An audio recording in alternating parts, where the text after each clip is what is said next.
হ্যাঁ, গতকাল একটা দুর্ভাগ্যজনক একটা ঘটনা। আপনার বিষ্ণুপুর থানার অধীনস্থ নেপালগঞ্জ বলে একটা পুলিশের আউটপোস্ট আছে, সেই থানার বড়বাবু হচ্ছে সুদীপ্ত সান্যাল। তো আমাদের হাইকোর্ট বার অ্যাসোসিয়েশনের মেম্বার একজন আইনজীবী সৌরভ মণ্ডল গতকাল সন্ধ্যার সময় উনি ওই থানাতে তার মক্কেলের কথা মতো সে থানাতে যায়, ওই পুলিশ ফাঁড়িতে। সেখানে গিয়ে তার ক্লায়েন্টের হয়ে কথা বলে এবং ক্লায়েন্টের কাজ করে বেরিয়ে আসে। আউটপোস্ট থেকে বার হওয়ার সময় একটা কনস্টেবল দাঁড়িয়ে থাকে। কনস্টেবলের সঙ্গে আমাদের বার অ্যাসোসিয়েশন যে মেম্বার সৌরভ মণ্ডল উনি ওনার সঙ্গে কথা বলে, একটা হাসাহাসি কথা বলে, অন্য ওদের নিজস্ব কোনো পূর্ব পরিচিত। এমত অবস্থায় ওই নেপালগঞ্জ ফাঁড়ির যে ইনচার্জ সুদীপ্ত সান্যাল, বিষ্ণুপুর থানার অধীনস্থ নেপালগঞ্জ পুলিশ ফাঁড়ি, উনি দেখতে পেয়ে বলেন এই আপনার হাসাহাসি করছেন কী ব্যাপার? বলে না, এমনি আমরা কথা বলছি। হ্যাঁ, আপনি কথা বলছেন মানে এত হাসাহাসি, এত ফাঁড়িতে কি আড্ডা মারার জায়গা? তো ফাঁড়ির মধ্যে নয় এটা, কিন্তু ফাঁড়ির বাইরের ঘটনা। এমত অবস্থা বলে স্যার আমি অ্যাডভোকেট, আপনি এই ধরনের কথা বলছেন। তো সেই সময় ওই সুদীপ্ত সান্যাল যিনি ইনচার্জ, উনি মদ্যপ অবস্থায় ছিলেন না সুস্থ ছিলেন জানি না, উনি ওই আইনজীবী সৌরভ মণ্ডলের হঠাৎ করে গলায় হাত দিয়ে টুঁটি চেপে ধরে, দেখবি আমি প্রশ্ন করছি চুপ থাকতে পারছিস না, এই ধরনের অশ্লীল ভাষায় গালাগালি। তারপরে ইনি আরও প্রতিবাদ করাতে এনাকে অ্যাসল্ট করা হয়েছে, brutally assaulted, sustaining injury. Sourav Mondal আইনজীবী অসুস্থ বোধ করেন, ইনজিওর্ড হন, তারপরে উনি হসপিটাল ট্রিটমেন্ট করেন। এই ঘটনা আমাদের বার অ্যাসোসিয়েশন ক্যালকাটা হাইকোর্টে যথারীতি সৌরভ মণ্ডল যেহেতু অ্যাসোসিয়েশনের মেম্বার উনি রিপোর্ট করেন, কালকে রাতেই রিপোর্ট করা হয়। সেই মতো আমাদের বার অ্যাসোসিয়েশনের সেক্রেটারি এবং আমরা সকলে ইন্টারফেয়ার করি, বিষ্ণুপুর থানায় যোগাযোগ করি। আমি নিজে আইসি বিষ্ণুপুরকে ফোন করি, আজকে সকালেও কথা হয়েছে। তো কেমন একটা উদাসীনতার একটা ব্যাপার মতো হচ্ছিল। তো যাই হোক, আমরা বার অ্যাসোসিয়েশন থেকে জেনারেল বডি আর্জেন্ট মিটিং ডেকে একটা ডিসিশন নিয়েছি, যতক্ষণ পর্যন্ত এই অপরাধী, এই যে অসভ্য একটা পুলিশ অফিসার যেনার মধ্যে কোনো ম্যানার্স নেই, যে আইনকে হাতে নেয় থানার মধ্যে, সেখানে সিসিটিভি নিশ্চয়ই আছে, সেখানে ক্যাপচার্ড আছে, জানি না সিসিটিভি সে সংরক্ষণ করবে কি উড়িয়ে দেবে। তো সেই অফিসারের বিরুদ্ধে আইনত ব্যবস্থা নিতে হবে, তাকে সাসপেন্ড করতে হবে, তার ডিসিপ্লিনারি অ্যাকশন নিতে হবে। এই ডিমান্ড করে আমরা আজকে রেজলিউশন নিয়েছি। চিফ জাস্টিস সহ সমস্ত হাইকোর্টের বিচারপতির কাছে রেজলিউশনে কপি পাঠানো হয়েছে।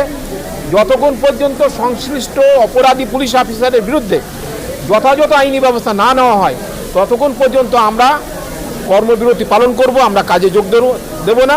আমরা সেই মর্মে মাননীয় প্রধান বিচারপতির কাছে আমাদের বার অ্যাসোসিয়েশনের তরফ থেকে লেটার দেওয়া হয়েছে। তো একটু আগে আমার আইসি বিষ্ণুপুরের সঙ্গে কথা হচ্ছিল ওভার ফোনে। তো উনি বললেন যে ডায়মন্ড হারবার এসপি সাহেব নাকি একটা অ্যাকশন নিচ্ছেন, সংশ্লিষ্ট officer Sudipta Sanyal, sub inspector of police, ওনাকে একটা শোকজ করা হচ্ছে। কি আইনি ব্যবস্থা নেব ওটা শুনলাম, অফিসার ইনচার্জ বললেন। তো এই ধরনের একটা নির্মম একটা ঘটনা এ কী চলছে ওখানে আমাদের দোলাহাটে আবু সিদ্দিক মোল্লা, সে একটা নিরীহ একটা ব্যক্তি, তাকে উঠিয়ে নিয়ে গিয়ে পুলিশে থানায় বসে তার উপর অত্যাচার করে তার প্রাণটাই কেড়ে নিল। সেখানেও এক পুলিশ অফিসার সেই অন্যায় অপরাধের সঙ্গে যুক্ত, তাকে খুন করে দিল। এখানে সাধারণ মানুষ, তারপরে এখানে আইনজীবী প্রণীত হলো, আইনজীবী আক্রান্ত তার থানার মধ্যে। এ একটা কেমনই একটা মানে এলোমেলো একটা ব্যাপার, আইন শৃঙ্খলার যেন একটা অবনতি। যাদের হাতে আইন শৃঙ্খলা রক্ষার দায়িত্ব, তারাই উদ্দেশ্য প্রণোদিতভাবে হোক, যে কোনো উদ্দেশ্য নিয়েই হোক, তারা আজকে আইনকে হাতে নিচ্ছে থানার মধ্যেই। সাধারণ নাগরিক সহ আইনজীবীদের উপরে তারা হাত উঠাচ্ছে, আইনজীবীদেরকে আক্রান্ত করছে। এই ঘটনায় আমরা তীব্র নিন্দা জানাচ্ছি। গোটা কলকাতা হাইকোর্ট আজকে রেজলিউশন নিয়েছে, আজকে মাননীয় প্রধান বিচারপতির দৃষ্টি আকর্ষণ করা হয়েছে, অন্যান্য সমস্ত বিচারপতির কাছে রেজলিউশনে কপি পাঠানো হয়েছে। আমরা এর একটা প্রতিবাদ চাই। আবু সিদ্দিকের আজকের যে মামলাটা ছিল সে সরে আবার বৃহস্পতিবার এটা তো আজকে এই ঘটনার পরিপ্রেক্ষিতে একটা রেজলিউশন একটা হয়েছে যে এই সুদীপ্ত সান্যাল বিষ্ণুপুর থানার যে অধীনস্থ যে ফাঁড়ির বড়বাবু, তার বিরুদ্ধে যতক্ষণ না যথাযথ আইনি ব্যবস্থা না নেওয়া হবে ততক্ষণ আইনজীবীরা কর্মবিরতির করবে বলে একটা রেজলিউশন নিয়েছে। সেই কারণেই আবু সিদ্দিকের মামলা তো যেহেতু আইনজীবীরা এর মধ্যে যুক্ত, সেটাও একটা কারণ যে আগামী বৃহস্পতিবার হবে।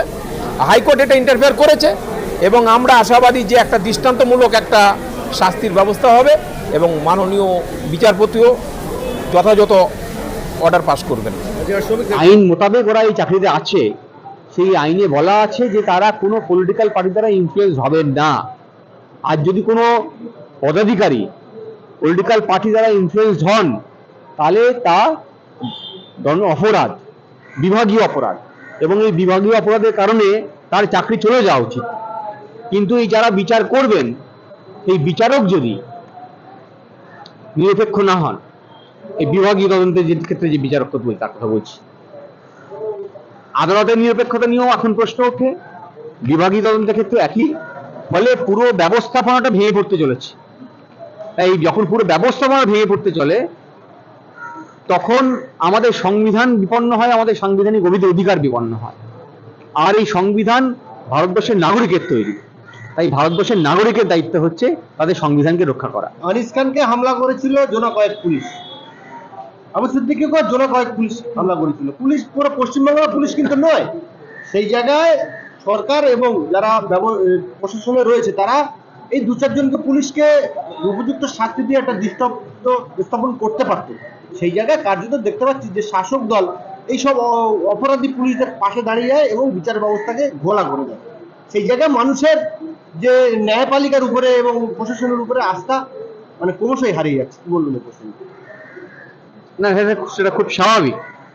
আমাদের যে ব্যবস্থাপনা আছে এই ব্যবস্থাপনায় একটা তো আছে যারা বিধানসভায় নির্বাচিত হয়ে যান, তারা আইন তৈরি করেন, আর আছেন এক্সিকিউটিভস যারা এই পুলিশ বলুন, WBCS অফিসার বলুন, বিডিও, স্কুল টিচার যারা আছেন পুরো এই ব্যবস্থাপনার মধ্যে, সরকারি ব্যবস্থার মধ্যে, তারা এই সমস্ত আইনকে ইমপ্লিমেন্ট করেন। আর এই বিধানসভায় আইন তৈরি হওয়া আর ইমপ্লিমেন্টেশনে যদি কোনো ভুল হয় তা নিয়ে বিচারের জায়গা হচ্ছে এই আদালত।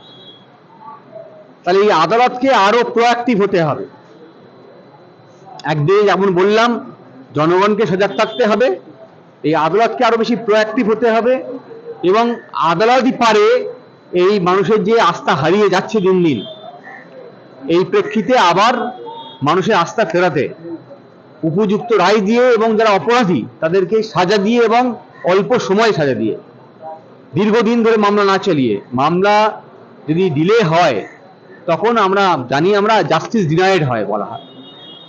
তাহলে স্বল্প সময়ের মধ্যে এর বিচার করতে হবে, আর যারা অপরাধী পুলিশ বা যে কোনো আধিকারিক তাদেরকে সাজার ব্যবস্থা করতে হবে। তাহলেই মানুষের আত্মবিশ্বাস ফিরবে। আর যখন এই পুরো ব্যবস্থাপনা কেউই করে না তখন সাধারণ মানুষের আস্থা নামতে হবে।